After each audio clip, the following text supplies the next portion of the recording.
Hirdess nálunk! Légy te is a Laptiming YouTube és social felületeinek partnere. Csatlakozz az 1 millió egyedi megtekintést elérő YouTube felületünkhöz. Irányított kampány lehetőségek, egyedi műsorok, kérd te is személyre szabott ajánlatunkat az info@laptiming.hu e-mail címen. Csatlakozz hozzá! Nagyon nagy szeretettel köszöntünk megint mindenkit itt a visszaemlékezős Laptimingban. Egy olyan részt rakott össze, ez János része lesz egyébként, mert János találta ki, hogy csúcstámadások néven. Nyilván a csúcsokat, azokat versenyautóval szoktuk általában megdönteni, sőt, jelen pillanatban is versenyautó vezet, mert hát utcaival próbáltunk odaférkőzni, de még annyira nem sikerült.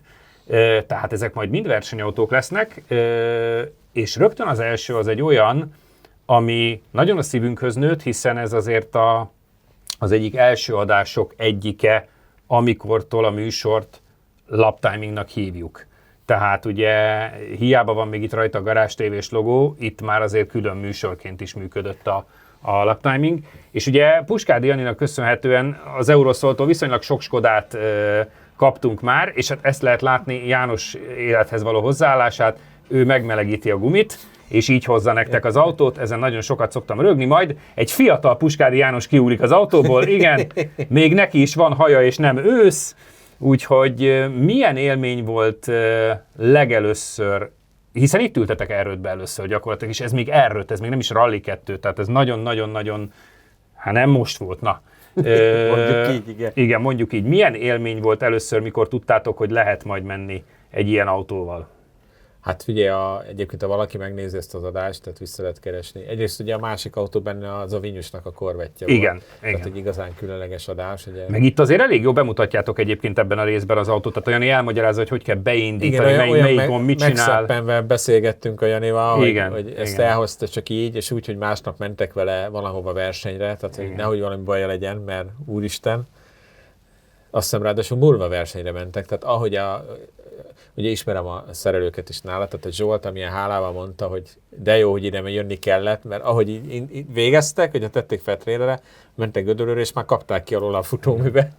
Tehát ugye elég érdekes volt így az egész, de hát tényleg ez akkor nagyon nagy szó volt szerintem. Abban az időben nem is volt divat, hogy valaki így odaadja az ennyire drága éles versenyautóját, csak úgy, hogy a srácok menjenek vele. Aztán gyakorlatilag a Jani kövezte ki nekünk szerintem azzal, az utat, igen. Igen, hogy ennyire nyugodtan odaadta ezeket az autókat, hogy utána már mindenki azt akarta, hogy az ő autója is menjen. Csabi, a ráfeszült tekinteted? Érdekes volt, nyilván, mert előtte én rallyautót soha nem vezettem, kb. Semmiet, csak amiket ide a műsorba hoztak mindig, ugye ilyen 1600-assal is mentünk rengeteggel szerintem, Igen. De azért ez egy más kategória.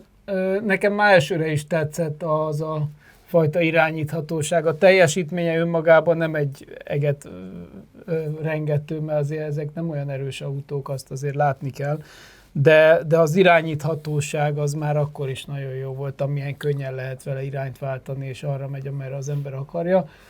Az látszott, hogy ez egy gyári autó, az egyszerűen érződik benne. Aztán persze azóta hatalmas evolúciót ment már ez az autó is, tehát hogy egészen megdöbbentő, hogy még mit tudnak belőle kihozni. De persze különleges élmény volt, és a mai napig tök jó, hogy ennyi ilyenféle autóval mehettünk. Ugye és hogy milyen őszintén Nagyon őszintén röhögünk, majd utána a Vida is le fog ám fulladni. Ja, azt akartam mondani, egyébként én szoktam többször lefulladni az ilyenekkel. Miért fulladtok le? Azért, mert nagyon ezeknek a fogáspontja egy ilyen nagyon pici tartomány, plusz ugye, mivel tényleg ilyen versenykuplung van benne, iszonyat nehéz nyomni a gázpedált. Egyébként a legújabb az kuplungot, bocsánat, a legújabb RS Skoda az első, nem Csabi, ha jól emlékszem, amiben már nem annyira gáz. Igen. Az összes többi addig, ami jött, ilyen elmebeteg nehéz. Olyan, mint meg egyébként mindenki nagyon rá van feszülve, hogy így a rajtprogram, úgy a rajtprogram. Én a legtöbbször azt hagyom a fenébe, csak simán elindulok vele, mert semmivel nem lesz kb. Rosszabb. Ugye azt ne felejtsük a nézőknek elmagyarázni, hogy a rajtprogramokat gyakorlatilag felületenként változtatni kéne. Igen. Mert nem mindegy, hogy vizes, száraz, igen, milyen gumid van. Igen, de azt általában úgy hozzák oda. Igen. Plusz ugye a Forddal, amivel már végignyomkodtam egyszer a menürendszerét, ott te is tudod állítgatni még közben is, akár ha odaállsz. De hát akkor is, mikor hozta a Fordot a Hadik Andris, neki is mondtam, hogy hát ezt, hogy én hirtelen, most ilyen tapadás, úgyhogy én most a 7-es programot fogom választani. Itt még jó fiatalok Igen. voltunk. Nagyon-nagyon vicces fejek. Egyébként visszatérve erre a lefulladásra, ugye az egyik érdekesség az volt a műsorban, hogy a Jani ugye előtte elmagyarázta, hogy egyrészt ugye ugyanúgy, mint Csabinak régen a Porsche versenyautóban, hogy 10 másodpercnél tovább nem nyomhatod a kuplung. Tehát ahányszor megállsz, végigváltasz üresbe, utána elkezdesz mindent megcsinálni, és akkor a végén ugye kuplunk be, és akkor utána már gyakorlatilag rajtolni kell. Ugye a másik, hogy be kell nyomni a gombot, ugye elvileg akkor le kell padlózni, az meg nagyon furcsa, ráadásul hogy néha, főleg ezekben még volt, hogy mégse a rajtprogramot indítottad el, hanem csak üvegen elkezdett forogni a motor. És ugye mondta, hogy arra az egyre vigyázzunk, hogy az elindulás az marha nehéz lesz vele, és hát tényleg nehéz. Hogy ez mennyire így van, te is lefulladtál. Igen. Aha. És másodikra sikerült alákuplungolva, tehát nem volt jó a rajt. És majd mindjárt látunk itt egy csodálatos mozdulatot. Egy megcsúszás, és már ki kellett javítanod, és fű lett belőle. Ugye ez megint annak köszönhető, amit talán már korábbi ilyen visszaemlékezésben is elmondtál, hogy te abban az első 2 kanyarban szereted megpróbálni, hogy mennyire csúszik. Holott azért melegítettetek vele. Igen, de hogy ez megint az, hogy amikor melegítsz, ugye nem a programmal mész vele, majd felkapcsolod a programot, oké, hogy nem rajtoltam el, de akkor is a program rajta van, sokkal többen érsz oda az első kanyarhoz, és akkor elkezdesz gépészkedni. Itt tök furcsa, mert visszanéztem sokszor, hogy lehet, hogy csak rámentem valamire, mert annyira hülye helyeken csúszott el ott, hogy itt meg Itt meg nagyon, nagyon bedobtad, és aztán nagyon ortolóssá vált. Szerintem ebben az időben ugye még Jani is úgy hozta, amilyen gumi volt rajta, az is jó lesz. Utána, hogy ez kezdett komolyabb lenni, hogy mindenki a köridőre ment, egyre jobb gumikkal mentünk. Tehát, hogy itt még inkább az volt a nagy élmény, hogy egyáltalán ilyen autóval mentünk, aztán ugye jöttek egyre komolyabb gumik. Hát nézd meg, mögött az RCZ-R volt, meg hát ez ugye gyakorlatilag a Csabi ideje volt itt a vezető, egy 45-9-el, tehát hogy annál már mostanában nagyon sok mindennel mentünk jobbat, és ez akkor annyira legjobb időnek számított. Hát a múlt heti NSX-es adásban, és 2 NSX-ennél jobbat ment, így ugye van, az NCM így is, van, meg a így van. Na hát és akkor egy olyan autó, amivel azért olyan időt mentetek, amit azóta sem nagyon sok mindennel tudtunk megközelíteni. Ez ugye Fricinek a pólója, aminek a folyamatosan, az, hogy János, az első kanyarban neki ment a guminak, de érted, hogy nem, már alig se jutott el. Már jobbosnál neki ment a guminak. Nagyon vicces. Alig érinthető, még a műsorban se értékeltük, és többször visszanéztem. De kimentem. De csak a izének mentem. Na, most figyelj. Megmozdítottad a gumit. Jó, hát a bekormányzott kerék. Mindig valaki hibás. Ja nem, de az Nyilván. benne van, hogy a bekormányzott kerékkel neki mész. Miért lehetett ezzel jobban menni? Hát, egyrészt Frici gyorsasági autóversenyző volt, ezt sose vittassuk el tőle. Ő szerintem mindig is ugye ezt mondtuk, hogy a legközelebb állítja ahhoz egy aszfaltra az autót, mint amihez mi vagyunk szokva. Sokkal inkább úgy működött, főleg az én kis ilyen watt stílusommal az egész autó, ugye mi látszik az egész körön, hogy egy ilyen folyamatos, minimális csúszásban megyek vele, ami úgy otthonossá tette az egészet, és hogy végig nem volt benne az érzetem, hogy itt bármi gond lehet. Pedig eléggé határon mész, mert most itt az új kör átjövetele is olyan volt, hogy azért végig a hátulja az meg akar előzni, igen, tehát hogy ilyen... Ugye végig azt éreztem, hogy ez a pont úgy viselkedik, hogy én szeretném. Ugye mindig szeretem, hogy picit megy a hátulja az autónak, meg ugye ezt is tolerálta, hogy én beledobom a kanyarokba. Abból is láttam párat, főleg az előttünk lévő kanyarba, hogy behaigálod, és igazándiból nem olyan, mint a Skoda, hogy megtolta volna az elejét, hanem abból még utána el lehet fordulni. Igen. Bár itt is azért darabos. Itt túl felmásztam a belső rázóra, és attól darabos lett, de alapvetően szerintem nagyon jó volt beállítva ez az autó. Ugye még ez is az R5 szabályrendszer, tehát azért furcsa, hogy azóta a Rally 2-vel egyel sem mentünk gyorsabbat. De nagyon jó volt benne egyébként ülni is. Tehát ugye ez is egy érdekes az összes ilyen autónál, hogy ha egy olyan sofőr hozza, aki kisebb, mint mi, akkor ugye nem nagyon szoktuk hogy atomra átállítgatni. Ez még egyébként az R5-ös Skodánál is látszott, hogy ott azért úgy rajta ültetek. Itt meg hát kicsit, mintha messzebb. A Fiestába volt ülni szerintem. Igen?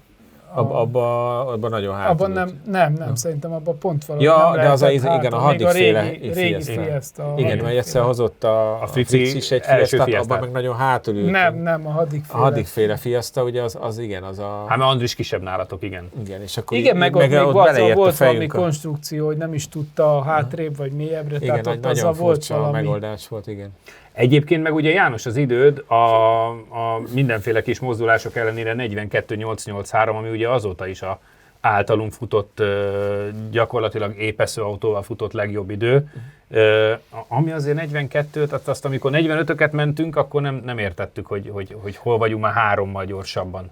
Azért furcsa az egész, mert nekem később 2 autó kapcsán is volt olyan érzésem, hogy jobb, mint ez az autó. Ugye egyrészt a Evo Skodából, ugye a Rally 2 Evo-ból, ugye a legfrissebb, a legutolsó fejlesztés, az szerintem zseniális volt, de ott is szerintem nem olyan jó gumi volt rajta, megmondtuk is, hogy nem mentünk olyan.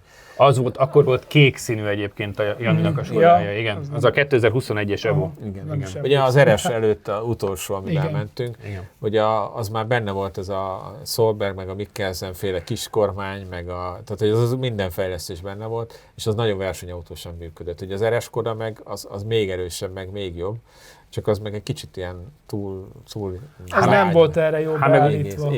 Meg ugye ott majd ki fog dőlni azzal, te nem is mentél. Igen, de hogy közben csak háttérben nyitom. Szerintem itt annyi összes, hogy a Frici beállítása volt a legjobb eddig ezekre a körülmények közé. Úgyhogy... Itt már azért eltelt pár év mondjuk az R5-höz képest, itt már azért mentél pár rally autóval, és sokkal bátrabban mész velük, azt veszem észre. Tehát ahogy elkezdted megszokni, hogy ezeket is hogy lehet kezelni, bár nyilván nem túl sok megszokást igényel, mert azért húztál már egy-kétszer kiváltott életedben. Hát jó, de attól még azért ez más egy összkerekes autó. De hogy sokkal bátrabban közlekedsz velük már.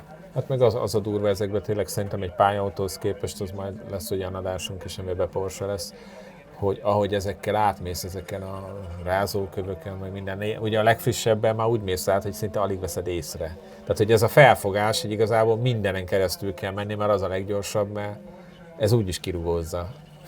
Nagyon durva. Egyébként minimálisan 43 fölötti időt ment vele Csabi, úgyhogy közel azonosak voltatok. És hát ahogy még egyszer mondom, még mindig ez az autó vezet. Ami azért nagyon furcsa, mert Rally 2-essel is mentünk már 1000 fél évvel, és még mindig igazándiból egy R5 vezet.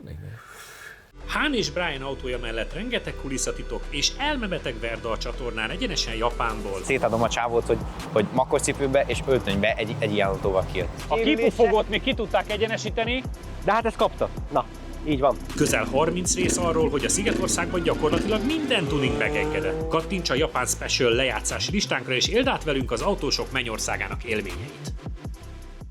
Hirdess nálunk! Légy te is a Lap Timing YouTube és social felületeinek partnere. Csatlakozz az 1 millió egyedi megtekintést elérő YouTube felületünkhöz. Irányított kampány lehetőségek, egyedi műsorok, kérd te is személyre szabott ajánlatunkat az info@laptiming.hu e-mail címen. Csatlakozz hozzánk! És akkor jött egy olyan adás, amikor azt kell magyaráznunk, hogy János miért nincs a képen.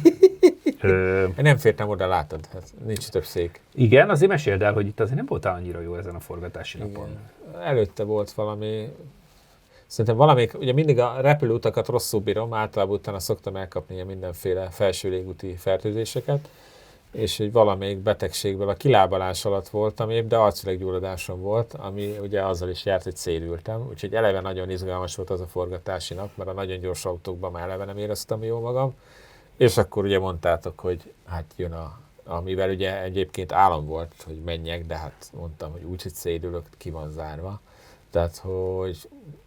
Ezt azért is akartam, hogy elmondjuk, mert hogy ezért kevesen tudják, hogy a forgatási napokban milyen háttérsztorik tudnak lenni, igen. És az, hogy 9 adást végignyomtál úgy, hogy hát nem voltál mindig a tudatodnál, azért az elég. Hát tudatomnál voltam, de tényleg ami nagyon gyorsul, meg amiben nagyon nagy kanyarsebesség van, ott azért, ha az arcüreggyulladása van az embernek, azért nem komfortos. Ugye igazából nem az van, hogy nagyon szédülök, csak tudod így azt a komfortérzetet elveszted, hogy pontosan érzed, hogy mi történik. Azt neki mész a gumiknak, ahogy egyébként Igen, nem, akkor ugye nem csak a gumiknak, igen. Akkor nem csak a gumiknak mennék neki. Szóval nem szeretem. Ugye egyébként ugye sokan már főleg ugye majd mutattad a másik adást is, hogy megkaptam akár ismerősöktől, hogy miért legyek ilyen hülye, hogy nem megyek vele, és én meg úgy vagyok vele, hogy egyrészt mentem már annyival, viszont pont szerintem ilyen autókat azért kapjuk meg, mert látják a tulajdonosok is, hogy nem ész nélkül minden áron megyünk velük. Majd erre azért itt lesz ez a kör, a nem ész nélkül meg minden áron. Csabi, te hogy emlékszel vissza erre, mert abban az évben, amikor ez az adás lement, akkor ez a köröd messze szerintem a legdurvább, legszebb, a nézők által is legjobban kedvelt, csodált, ez egy olyan jellegű kör, majd folyamatosan fogjátok látni, hogy egy centit nem mész egyenesen, és mégis minden adja, és nagyon jó lett az idő. Nyilván egyébként meglepő, hogy a rallyautókhoz képest annyira nem, mert én ugye azt vártam, hogy mindenki kérdezte, mivel lehet még megverni a rallyautókat, és mindig mondtam, hogy szuperkárral. És az nem sikerült, de hát cserébe a köröd az valami olyan, hogy bármikor megnézem, és könyvbe lábad a szemem. Nagyon jó volt ezzel az autóval menni, hát de látod, hogy mennyire lágy egyébként, tehát hogy nyilván de jó megy keresztbe. És mindenhol, tehát az a Igen. kemény. És halálbátran, folyamatosan csúszásba tartva Na jó van, örülök neki. Nagyon jó volt menni ez az autóval, tehát parádés játék, és van előnye is ennek a nagy karosszéria mozgásnak, mert az autó egyensúlyával nagyon széles határokon belül lehet játszani, de ugye kell egy jó hajtás is hozzá, hogy ilyen szép semlegesen gyorsuljon ki, mint ahogy most végig az, hogy csúszásba keresztbe. beleváltasz, és semmi nem történik, csak elindul előre. Igen. Ugye azt mondjuk, hogy ez egy ilyen 600 lóerő, az íze véget, igen. És tényleg, hát ez úgy, mintha így fordulna az autó, de itt végig csúszik. Igen. Hát gyakorlatilag így lehet vele csak menni. Ugye? Igen, de mondjuk tényleg jól néz ki, Nagyon. Kár vitatni. Ha gyorsan akarsz menni, akkor így kell Itt vele kicsit menni. sok lett, látszott a sikánba, sok volt az ellenkormány. Nagyon kemény, hogy az új körbe az átmeneti sebességed az 129 km/h volt a mérési ponton például. Tehát, hogy annyira gyorsan is lehetett vele bemenni például egy új körbe, hogy kegyetlen. Hú, de jó. Majd amikor végeztél, akkor elfelejtettél visszafordulni, hanem még elmentél egy kicsit játszani. Hűteni. Hát csak az is keresztbe Nem, volt. elképesztően jó irányítható ez az autó, és ez az egyik legnagyobb élmény volt az összes autó közül szerintem. Egyrészt a teljesítmény miatt, másrészt a vezethetősége miatt. Úgyhogy ezzel az autóval minden kilométer, hát még nem volt sok, de az a néhány, az nagy élmény volt, ugye ez biztos. Ehhez is tegyük hozzá, hogy Károly Tomiék ezt az autót építették, tehát ez nem az az autó, ami a gyári Igen. Audi, hanem ez a saját maguk által És ráadásul ez az autója, ugye, ami a tartalék, amit már adott bérbe, tehát ez nem az éles versenyautója, Igen. hanem ez csak a B-autó, de hát ez is mit Igen. tud. De az, hogy érted, egy magyar csapat, persze sok-sok éven át, és a Tominak iszonyat tapasztalata van ebbe, de hogy épített egy ilyen autót, amivel, Nem, le a amivel kalappal. egyébként EB-n dobogó lehet igen, bőségesen azért végezni. mondom, hogy igen. azért az le a kalappal, amit ő csinál. 43,572. Tehát, hogy azért 7 tized hátrány mondjuk a Frici-féle autóhoz képest.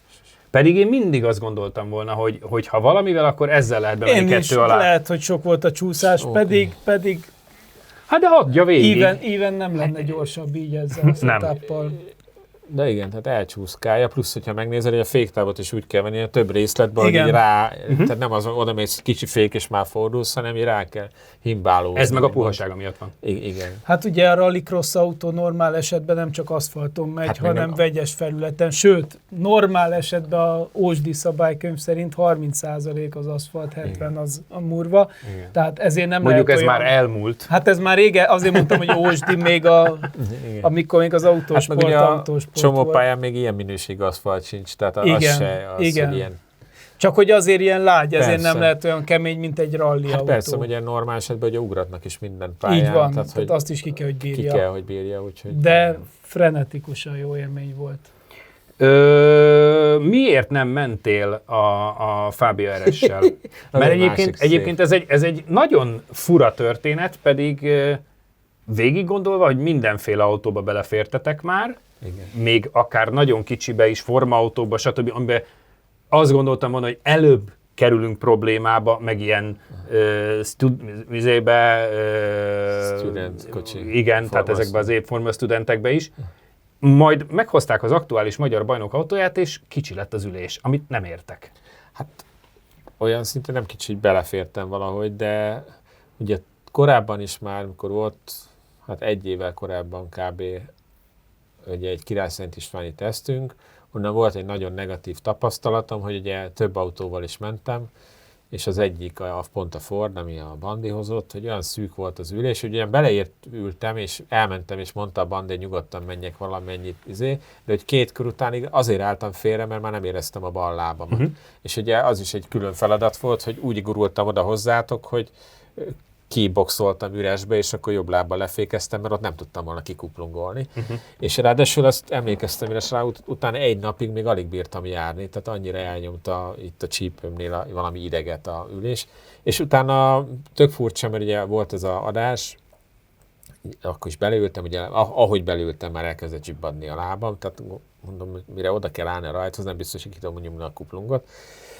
És utána beszélgettem a Hadik Bandival, mert pont voltunk nála, és mondta, hogy neki ugye akkor lett egy új Skodája, és ő mesélte el, hogy a legfrissebb Skodákban valamire egy icipicit kisebb ülést szállítanak, hogy ők is észrevették, hogy az ülés egy picit szűkebb, és így megkért, hogy üljek be a Fordban lévő ugyanannak a márkának a régi ülésébe, és abba belefértem. Aha. És hogy ő mondta, hogy valószínűleg ez a gond, hogy egy icipicivel valamire összép húzták az ülést, és nekem az már szorít. Azért is hagytam benne ezt a képet, mert azért Csabi nem egy elhízott fiú, maradjunk annyiba. És nézd meg, hogy azért neked is viszonylag szűk volt egyébként beülni.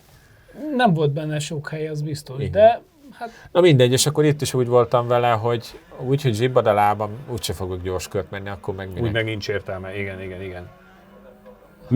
Milyen emlék volt ezzel menni, Csabi?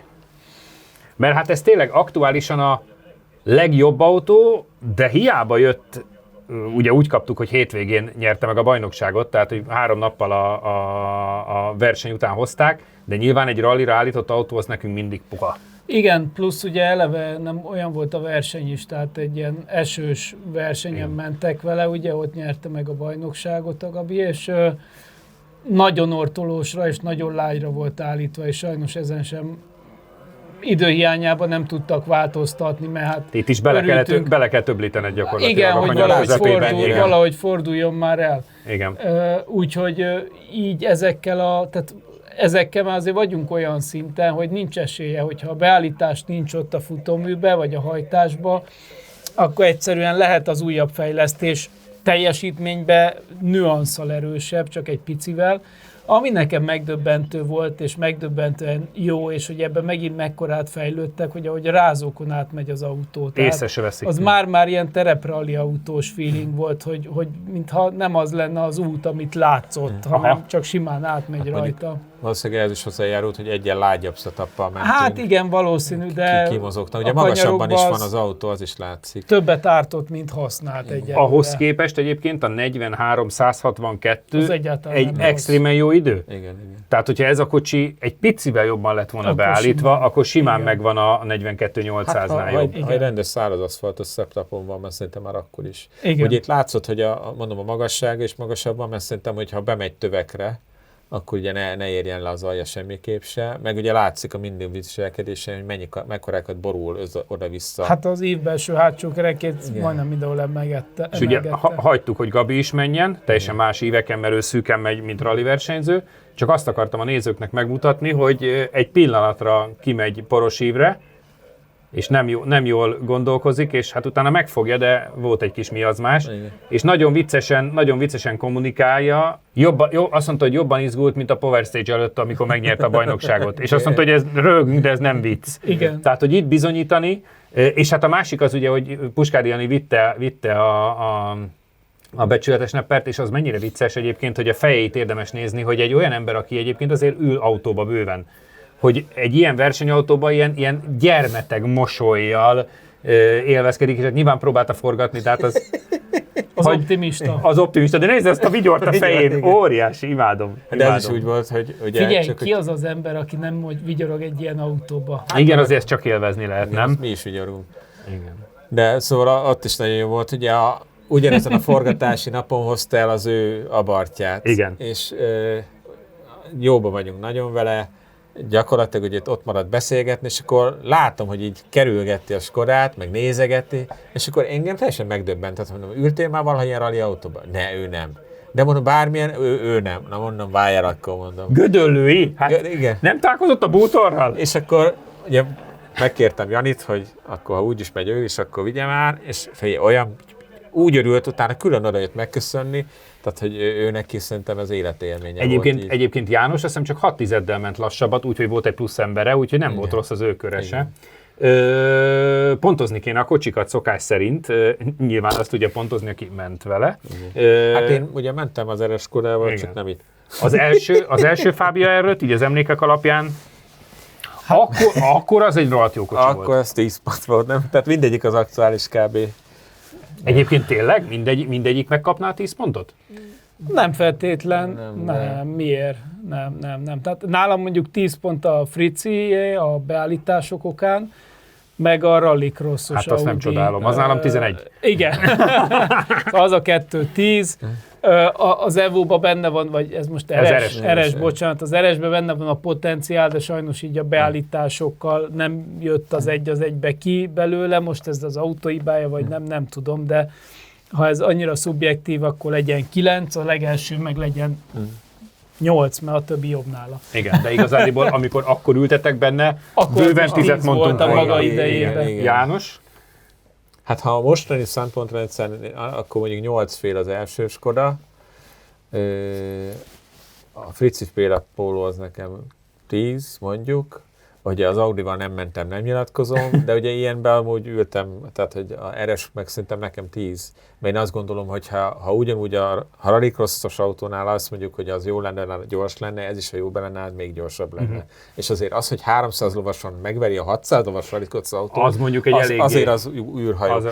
Ugye a másik, amit az első autónál még elmondtunk az első Skodánál, hogy érződik, hogy gyári autó, de ezen a Skodán annyira érződik, hogy ebben benne van az összes R5 Rally 2-nek a tapasztalata. Persze, tehát, elképesztő. És pont ez, hogy amit mondott Csabi, hogy ahogy átmegy mindenen. Tehát, hogy hát meg egyébként a felhasználó barátság is, bocsánat, de ugye ahogy változnak generációról generáció, most már nincs sok gomb, a kijelzők, most minden annyira adja magát, zöld, ha jó, piros, ha nem jó, stb. Tehát effektív, bocsánat, de hogy ilyen hülye biztos kezd lenni az autó, tehát a fejlesztések nagy része nem is feltétlen teljesítménynövelő, hanem üzemeltetésbarát. Hát ugye volt egy szerencsés teszt, ami ugye mentem a Mini VRC-vel, meg a Forddal, és utána a következő 1-2 hétre rá, meg a Jani Vitt ugyanott, az új RS Skoda akkor jött meg neki. És ott is látszott, hogy már a Mini VRC-vel simán azonos motorerőben. Amikor hasonlítgatni kell, akkor most már egyre többen elmondják szakértők, hogy igazándiból még ez a 2017-19 között, tehát amiből a Butornak van a VRC-je, már azokkal majdnem egy szinten vannak az aktuális Rally 2-k, főleg azért, mert ugye gyengébbek, de a futóművük sokkal okosabb. Igen. Hát a futóművek jobb, és ugye meg motorerőben meg pont a Robi előtti időszaki 1.6 turbókkal kb. Egy szinten van. Igen. Tehát, hogy azért az nagyon komoly, hogy jelenleg itt tartunk. Igen, és szóval hát ez ugye a második kategória, annyi, mert hogy hát még mindig van egy ilyen följebb még. Egy hiányérzetem van, és azt majd be kell, hogy pótolt, hogy még a új, ugye a másik nagyon komoly jelenlegi Rally 2-es a Toyotával még nem mentünk. Van terv, kedves János, van terv. Mondom, úgy tudom, hogy van Magyarországon már egy.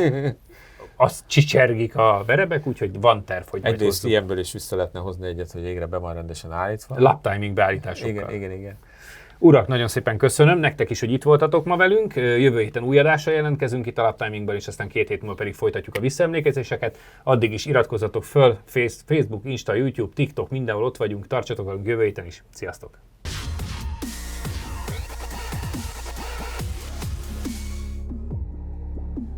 Ha különleges autós programokat keresel a Phoenix Motorsport kínálatában, biztos találsz megfelelőt. Hozhatod a családodat, barátaidat, vagy akár munkatársaiddal együtt is jöhetsz.